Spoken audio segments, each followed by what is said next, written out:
민주당 이재명 대표 얘기해 보려고 하는데 뭐 최근 이슈죠. 중도 보수다. 민주당은 중도 보수당이다.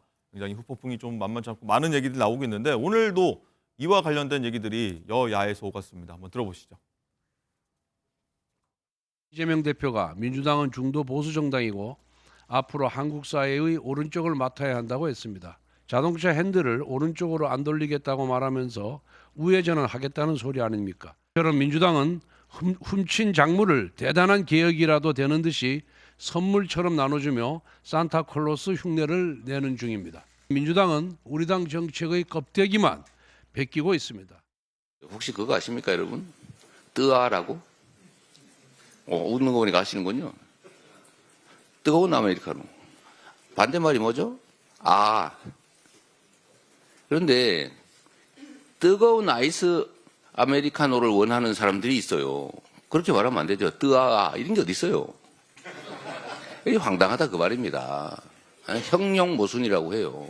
국민의힘이 이제는 극우 내란당, 극우 범죄당이 됐다고 생각해요. 자, 이준우 대변인님 논평 부탁드립니다. 네, 이재명 대표가 좀 굉장히 조급한 것 같습니다. 본인은 이제 중도층의 표심을 가져오면은 굉장히 해볼만하다라고 생각하신 것 같아요. 하지만 지금 어떻습니까? 호남에서조차도 지금 지지율이 상당히 높지가 않습니다. 문재인 전 대통령 호남에서 압도적이었죠. 지금 근데 호남에서 이재명 대표는 70%가 채 되지가 않습니다.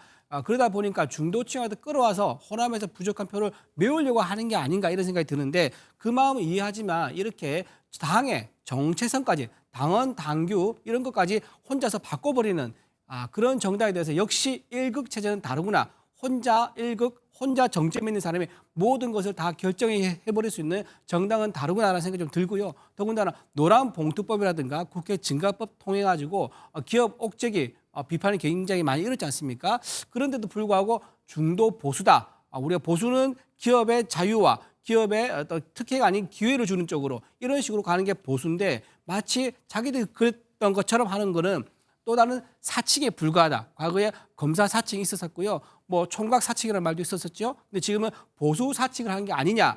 저는 보수 호소인 이게 국민들한테 오히려 더 반감을 불러일으킬 것이다. 이렇게 봅니다. 네, 또 하나 보겠습니다. 한번 이재명 대표와의 관련된 이슈인데 이재명 대표 헌법 84조를 언급하면서 혹시 있을 조기 대선에서 대통령이 당선된 경우에 재판이 중지되는 게 다수설이다. 이렇게 발언해서 많은 얘기들이 오갔는데 윤정 기자, 일단 여당의 비판을 많이 했어요. 이게 확인된 게 다 아니다. 네, 일단 헌법 84조에 대해서 먼저 말씀을 드리면 이게 대통령의 불소추 조항입니다.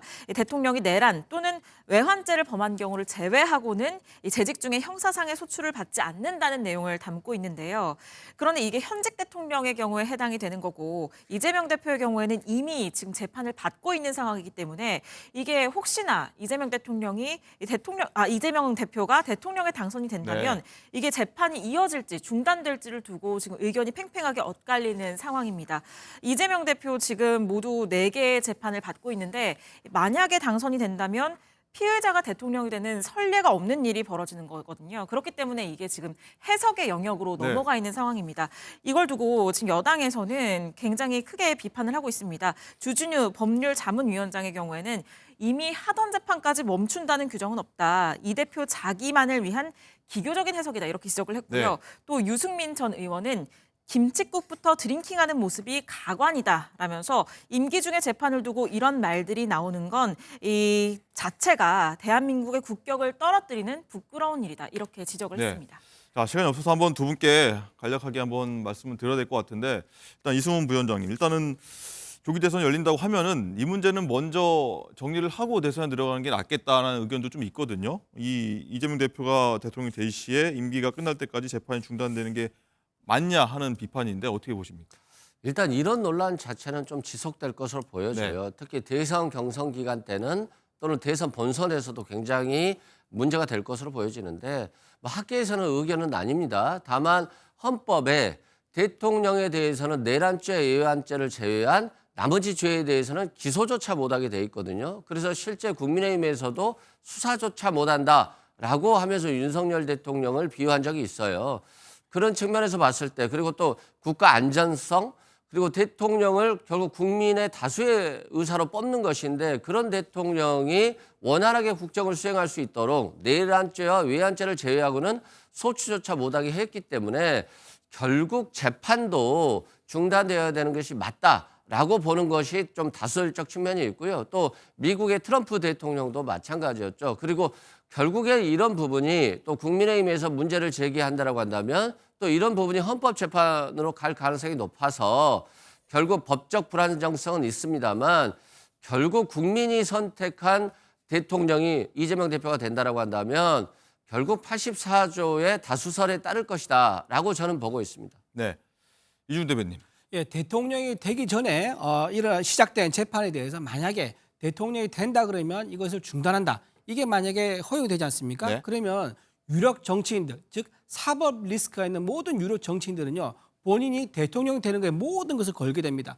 대통령이 돼야지 본인에 대한 사법 리스크가 없어지는 거니까요. 그러다 보니까 무리할 수밖에 없고 본인이 사법 리스크, 본인이 재판에 대해서 그 재판이 만약에 유죄가 나왔을 경우 무죄로 바꾸는 입법도 지금 이재명 대표는 이미 했지 않습니까? 이런 식으로 정치가 이루어진 게 아니라 본인의 권한을 이용해서 재판까지 사법까지 모두 흔들어버리는 사법부의 결론을 부정하는 이런 행위까지 허용하게 된다 그러면 우리나라가 과연 어디로 가겠습니까? 이런 것은 뭐 북한에서나 가능한 일이겠죠. 그런 일은 생겨서는 안 되고 그 시작도 이재명 대표가 만약에 된다 그러면 그 시작도 있어서는 안 되겠다. 그렇게 말씀드립니다. 알겠습니다.